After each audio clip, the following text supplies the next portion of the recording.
लखनऊ में investor meet में मुख्यमंत्री योगी आदित्यनाथ पहुंचे हैं। क्या कुछ कहा जा रहा है उनकी ओर से, सुनिए। मैं प्रधानमंत्री mega integrated textile reason and apparel योजना यानी पीएम मित्रा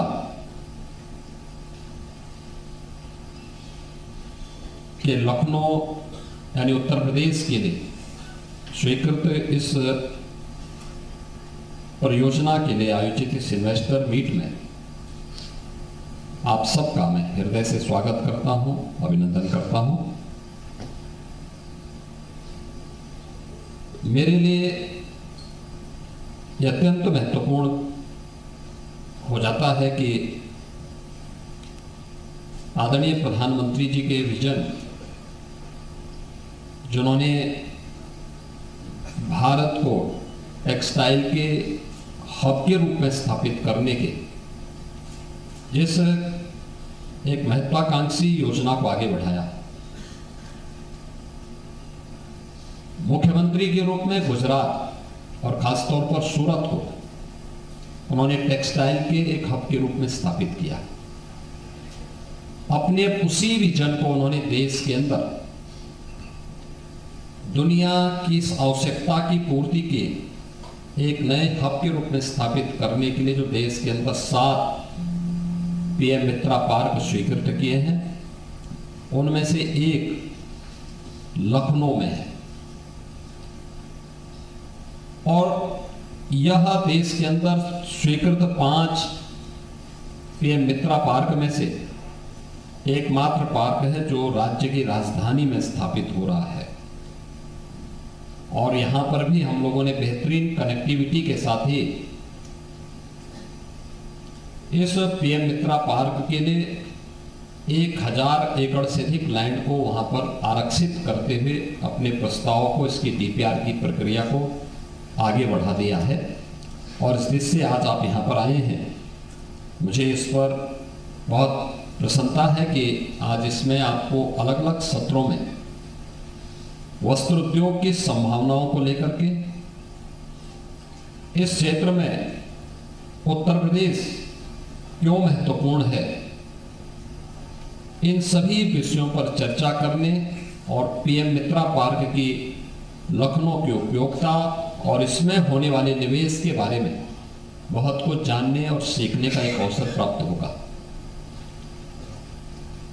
उत्तर प्रदेश, जैसा कि आप नाम से भी स्वयं अनुमान लगा सकते हैं, देश की आबादी का सबसे बड़ा राज्य है। 25 करोड़ की आबादी अकेले उत्तर प्रदेश में निर्भर करती है। लेकिन उत्तर प्रदेश ही नहीं बल्कि एक बहुत बड़ी आबादी नेपाल, भूटान राज्यों में बिहार, झारखंड, मध्य प्रदेश, राजस्थान, उत्तराखंड, यहां की एक बड़ी आबादी अपनी आवश्यकताओं के लिए उत्तर प्रदेश पर निर्भर करती है। यानी आज के दिन पर अगर आप कह सकें तो दुनिया का सबसे बड़ा उपभोक्ता बाजार अगर कहीं पर है तो उत्तर प्रदेश है, और उत्तर प्रदेश में है। जो जीवन की 3 महत्वपूर्ण आवश्यकताएं होती हैं, उनमें से वस्त्र भी एक महत्वपूर्ण आवश्यकता है।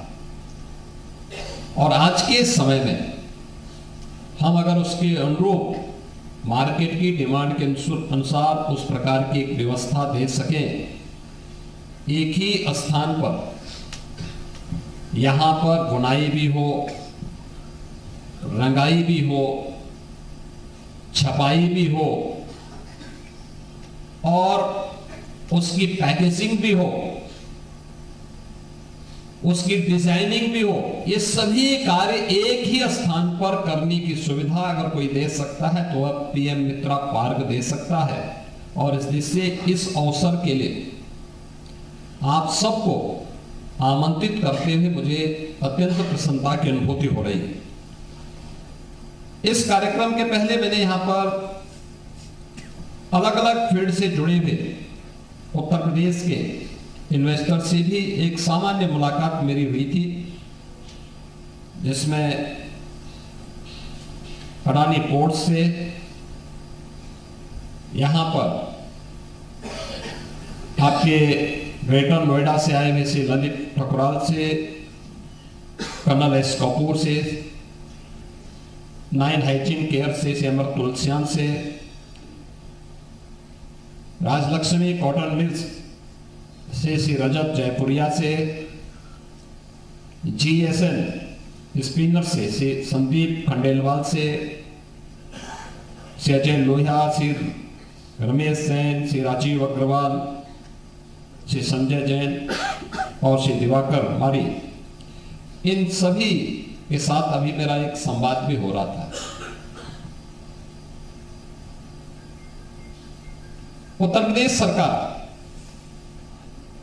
ने अपने यहां इन्वेस्टमेंट के लिए एक बहुत सकारात्मक माहौल पिछले 8 वर्ष के अंदर हम लोगों ने तैयार किया,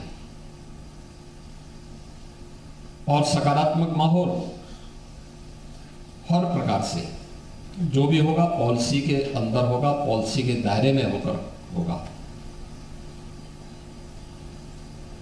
इसके लिए 33 सेक्टोरियल पॉलिसीज के साथ उत्तर प्रदेश देश का पहला राज्य है जिसके पास इतनी पॉलिसीज हैं अलग अलग सेक्टर से जुड़ी हुई।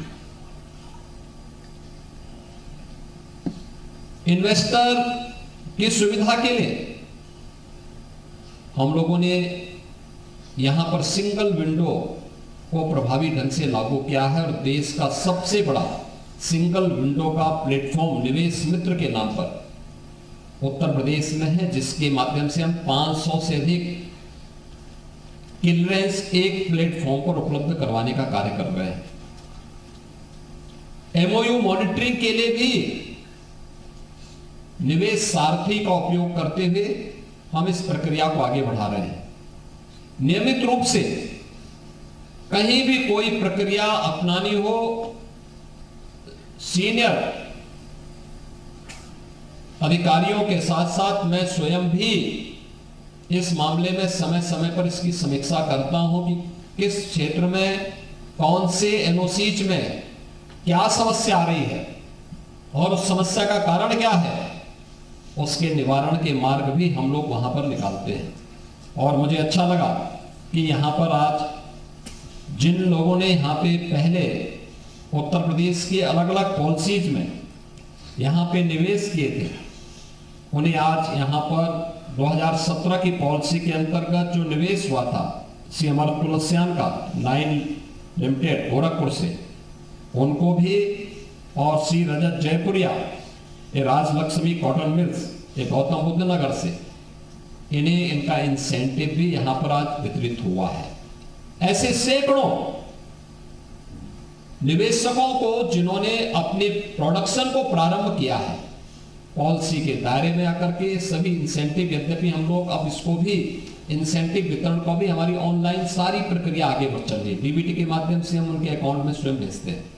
लेकिन मैंने भी बार बार कहा है कि जब हम कोई आयोजन करते हैं तो उस कार्यक्रम के माध्यम से मंच पर अपने निवेशक का हम सम्मान करें, मंच पर उनको बुला करके, जिससे किसी को भी विश्वास हो कि एक औपचारिकता नहीं, केवल पॉलिसी में घोषणा यह एक औपचारिक नहीं होती है, बल्कि उसका क्रियान्वयन भी ईमानदारी के साथ हो रहा है। और उत्तर प्रदेश देश का पहला राज्य है जिसमें अब तक सर्वाधिक अपने इन्वेस्टर को सर्वाधिक इंसेंटिव भी वितरित करने की कार्रवाई को आगे बढ़ाया है। ऐसे ही यहाँ पे लेटर ऑफ इंटेंट भी यहाँ पे जारी किए गए हैं। आपने देखा होगा यहाँ पर हम लोगों ने भी उस कार्यक्रम के साथ भी जुड़े हैं, और 2022 के जो पॉलिसी के दायरे में जिन लोगों ने यहाँ उत्तर प्रदेश में, जिन निवेशकों ने उत्तर प्रदेश में अपने निवेश किए थे टेक्सटाइल के फील्ड में, उनको हम लोगों ने यहाँ पर अपना उनके भी इंसेंटिव अभी यहाँ पर वितरित हुए हैं। यानी हम लोगों ने जो कहा वह करके दिखाया है। उत्तर प्रदेश टेक्सटाइल के एक बेहतरीन हब के रूप में स्थापित हो सकता है, यह आज कोई नई बात नहीं। याद रखना, जितनी प्राचीन सभ्यता और संस्कृति होगी उतने ही प्राचीन समय से वहां पे वस्त्र उद्योग की संभावनाएं रही होंगी। दुनिया की सबसे प्राचीन नगरी के रूप में उत्तर प्रदेश की दो प्राचीन आध्यात्मिक नगरी काशी और अयोध्या सबकी निगाहों में होगी। हजारों वर्षों का जिनका अपना एक इतिहास है। स्वाभाविक रूप से ये नगरी केवल एक आध्यात्मिक चिंतन के आधार नहीं थी,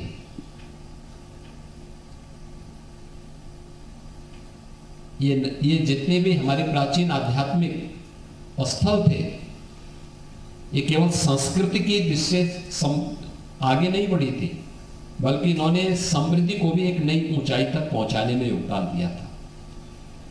और आप देखते होंगे उसमें या उसके सटे हुए क्षेत्र में टेक्सटाइल की अनंत संभावनाएं पहले से छुपी रही है। जैसे काशी, भदोई और मिर्जापुर, यह सिल्क का एक क्लस्टर है।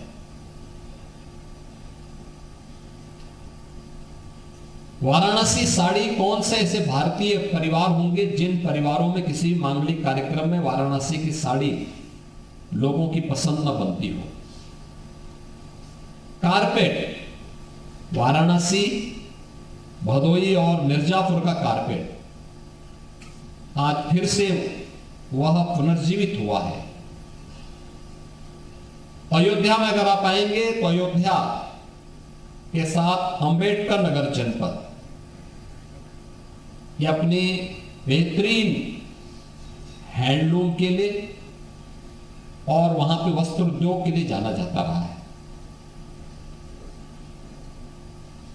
ऐसे ही आप किसी भी ऐसे प्राचीन क्षेत्र में आप जाएंगे, वहां पे आपको देखने को मिलेगा कि अगर लोगों के लिए निवास के लिए आवास की आवश्यकता थी, कनेक्टिविटी के लिए हो सकता है कि ब्रिजेस उस समय न बन पाए हों, लेकिन लोगों ने जल मार्ग का उपयोग उस समय भी किया था।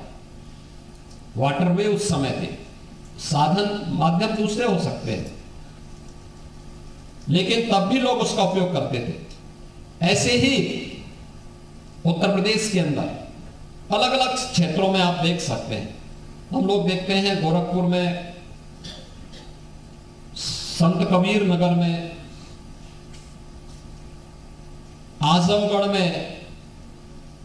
आजमगढ़ में, मुबारकपुर में आज भी टेक्सटाइल का एक बहुत बड़ा केंद्र है। मऊ के अंदर हैंडलूम का बहुत अच्छा कार्य है। ऐसे ही लखनऊ के अंदर सैकड़ों वर्षों से पुराने घरों में चिकन कारीगरी का कार्य बेहतरीन तरीके से होता है। और आज जब हम लोगों ने वन डिस्ट्रिक्ट वन प्रोडक्ट की अपनी एक पॉलिसी यहां प्रदेश के अंदर लागू की और उस कार्यक्रम के अंतर्गत इसको थोड़ा भी प्रोत्साहित किया, परिणाम क्या आया कि आज इनके पास जितना ऑर्डर इनको मिलता है उतना ये सप्लाई नहीं कर पाते। इसका मतलब संभावनाएं इसमें बहुत कुछ है। हां, घर घर में होता है, महिलाएं जुड़ी हुई हैं। अगर आप पश्चिम की तरफ जाएंगे तो पश्चिम में पिलखुआ की चर्चा हुई थी, मेरठ की चर्चा हुई थी, अन्य क्षेत्रों में भी अनंत संभावना इसमें है। और इसीलिए सरकार ने तय किया है कि उत्तर प्रदेश के अंदर यह केवल लखनऊ में यह इंटीग्रेटेड टेक्सटाइल पार्क ही नहीं बनेगा, बल्कि इसके बाद इसके एक्सटेंशन सेंटर के रूप में 10 नए पार्क राज्य सरकार अपने स्तर पर प्रदेश के अंदर अलग-अलग स्थानों पर स्थापित करेगी और संत कबीर दास के नाम पर हम इसे आगे बढ़ाएंगे। टेक्सटाइल के साथ साथ लेदर के भी जो नए क्लस्टर विकसित हो सकते हैं, 2 नए लेदर पार्क संत रविदास के नाम पर हम उत्तर प्रदेश के अंदर इसके साथ ही विकसित करने जा रहे हैं। यानी ये उत्तर प्रदेश की इन संभावनाओं को आगे बढ़ाता है और इन कार्यक्रमों को हम आगे बढ़ाने के लिए पूरी तरीके से इन कार्यक्रमों के साथ जुड़े हुए हैं। और मुझे प्रसन्नता है कि आज Uttar Pradesh handloom, powerloom, silk, textile और गारमेंटिंग की जो हमारी 2017 की पॉलिसी थी, उसके अंतर्गत जिन निवेशकों ने यहां निवेश किया था, ऐसे 80 इन्वेस्टर थे जिनको आज 210 करोड़ रुपए का इंसेंटिव वितरित हो रहा है, जिनमें हमने 2 लोगों को यहां पर किया है। और 2000 पॉलिसी के अंतर्गत ऐसे 44 इन्वेस्टर थे जिनको आज हम लोगों ने 768 करोड़ रुपए की परियोजनाओं के लिए लेटर ऑफ कंफर्ट जारी किया है। और 2022 की पॉलिसी के अंतर्गत 8 करोड़ रुपए का यहां पर हम लोगों ने उन्हें उनका इंसेंटिव भी वितरित किया है। पीएम मित्रा पार्क के लिए 700 करोड़ रुपए के 2 एमओयू भी यहां पर आज एक्सचेंज हुए हैं। पीएम मित्रा पार्क के बारे में जो आदरणीय प्रधानमंत्री जी ने यहां पहले ही बात कही थी कि हम लोग इसको 5F से जोड़ेंगे, यानी farm to fibre, fibre to factory, factory to fashion और फैशन टू फॉरेन, यानी हम इसको एक्सपोर्ट भी कर सकते हैं।